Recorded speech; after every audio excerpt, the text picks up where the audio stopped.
Le projet a démarré en 2005 avec les premiers balbutiements et le premier mât a été installé, le mât de mesure a été installé en 2006. Puis différentes réunions, différents interlocuteurs. Et le projet voit vraiment le jour en 2012 ou 2013. De là, il y a eu différentes protestations, il y a eu des réunions publiques, différents recours, tribunal administratif, cour d'appel. Et donc en 2016, le préfet autorise la construction des éoliennes. Et en 2020 et 2021, le projet aboutit et les premiers camions arrivent en 2021 pour la construction des 18 éoliennes. Donc 4 à L'Isle-sur-Yon, 1 à Rolle, 2 d'Amas, 3 d'Aupère, 2 les Ablomettes et 4 à Gelvécourt. Je dirais que Neoen nous a toujours suivis et régulièrement nous avions des appels où la société Neoen venait nous rencontrer en mairie, nous expliquer tout le projet et les conséquences. Voilà. Donc je dirais que pour moi, c'est un très très beau projet. Le territoire des Vosges centrales est engagé depuis 2010 dans une démarche d'autonomie énergétique à l'horizon 2050. Pour parvenir à cette autonomie énergétique, bien sûr, il faut travailler sur les consommations. C'est ce que nous faisons dans le cadre des mobilités, dans le cadre de l'habitat, bien sûr, et de la planification en général. Et puis, nous avons émis, bien sûr, le souhait de développer les énergies renouvelables. Et pour ce faire, nous avons créé une SEM, une société d'économie mixte. Alors ici, nous avons eu l'opportunité, avec Neoen, de rentrer en co-développement, ce qui est notre objectif en général. Nous avons pris 9% des parts dans ce projet. Nous remercions d'ailleurs Neoen d'avoir joué le jeu, puisque le projet ici qui a été développé par Neoen était antérieur à la création de notre SEM. Ce qui nous a paru important et symbolique de pouvoir rentrer dans ce premier projet, c'est que ce projet représente en fait 30% de la consommation de l'électricité de notre territoire de 135 000 habitants que je vous décrivais initialement. Alors quel intérêt avons pu nous trouver dans ce projet ?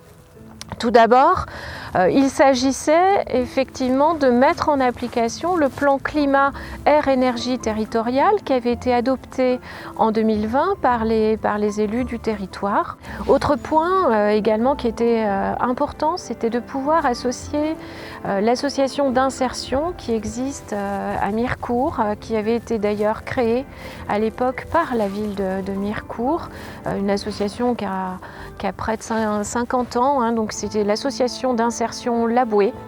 La Bouée a été partenaire de ce projet puisque La Bouée fait l'entretien de l'ensemble des chemins qui ont été créés pour ce parc des 18 mâts. Et donc c'était très important aussi d'avoir ces poursuites et d'avoir ces activités et également de pouvoir redonner du travail à ces femmes ou ces hommes qui ont besoin d'être remis debout. Donc c'est le sens de l'association et du projet associatif de La Bouée. Donc pour nous, élus du territoire, nous sommes également ravis de savoir que La Bouée a été choisie comme partenaire pour ce projet. Nous sommes donc au pied d'une des éoliennes, donc l'éolienne E5 du parc de la centrale éolienne du pays entre Madon et Moselle. Nous avons également mené à bien les études environnementales, paysagères et acoustiques. Ici, on avait notamment des enjeux côté technique avec les enjeux armés, donc liés au radar militaire de Juxey. donc, qui a dû impacter l'implantation. Et on a également dû notamment travailler avec des enjeux migratoires de la pie grillage sur site, donc voilà, qui ont nettement dessiné aussi cette implantation. Et on a également bien sûr étudié les impacts sur l'activité des chauves-souris sur site, donc avec des bridages qui sont mis en place pour limiter au maximum notre impact sur la vie de la faune et de la flore. La cohabitation avec les espaces agricoles est excellente et nous avons également des élevages à proximité, donc preuve que l'éolien est compatible avec ces activités agricoles.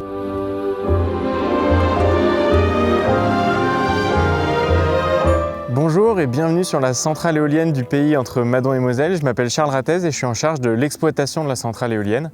Donc ici on est sur une centrale éolienne qui est composée de 18 machines comme celle-ci, situées sur 2 lignes, l'une nord, l'autre sud.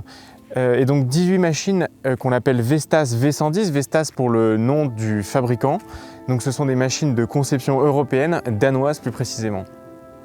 Le site est donc composé de 18 machines de 2,2 MW chacune pour une production totale maximale de 39,6 MW. Et donc ces machines nous permettent de convertir l'énergie cinétique du vent en électricité pour la consommation de tout le monde. Donc ça se fait au travers de plusieurs conversions d'énergie. La première, c'est la conversion de l'énergie cinétique du vent en énergie mécanique de rotation. Ça se fait grâce à chacune des 3 pales situées à 95 mètres en haut de nos machines, qui permettent donc de mettre en rotation le rotor. Sur ces pales de 55 mètres de long, on peut observer des serrations donc, qui sont similaires à un peigne et qui permettent de réduire l'empreinte acoustique des machines. La deuxième conversion d'énergie, c'est la conversion de cette énergie mécanique de rotation en une énergie électrique et qui se fait au travers d'une génératrice, elle située dans la nacelle, donc à 95 mètres de haut.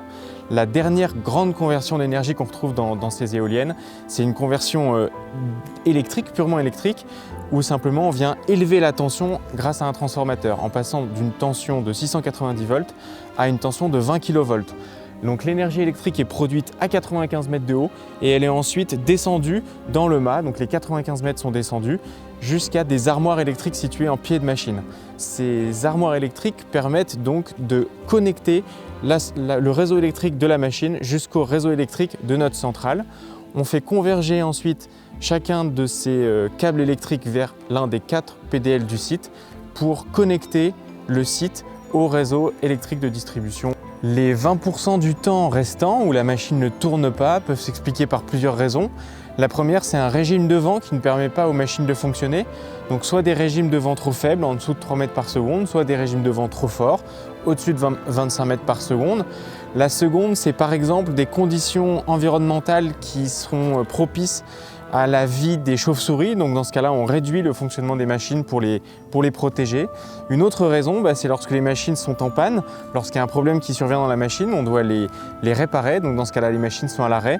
Ou aussi lorsque les machines sont en maintenance préventive, annuelle par exemple, pour les entretenir.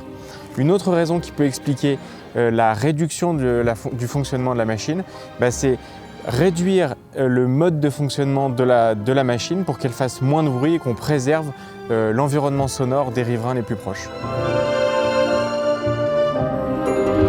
Sur l'ensemble du parc, ce parc constitue le plus grand parc de Neoen en France. Et nous sommes ravis qu'il se soit intégré avec succès dans le paysage et auprès des riverains, avec les collectivités, avec lesquelles nous avons toujours de très bonnes relations aujourd'hui. Et le développement éolien dans les Vosges et en France a de belles années encore devant lui.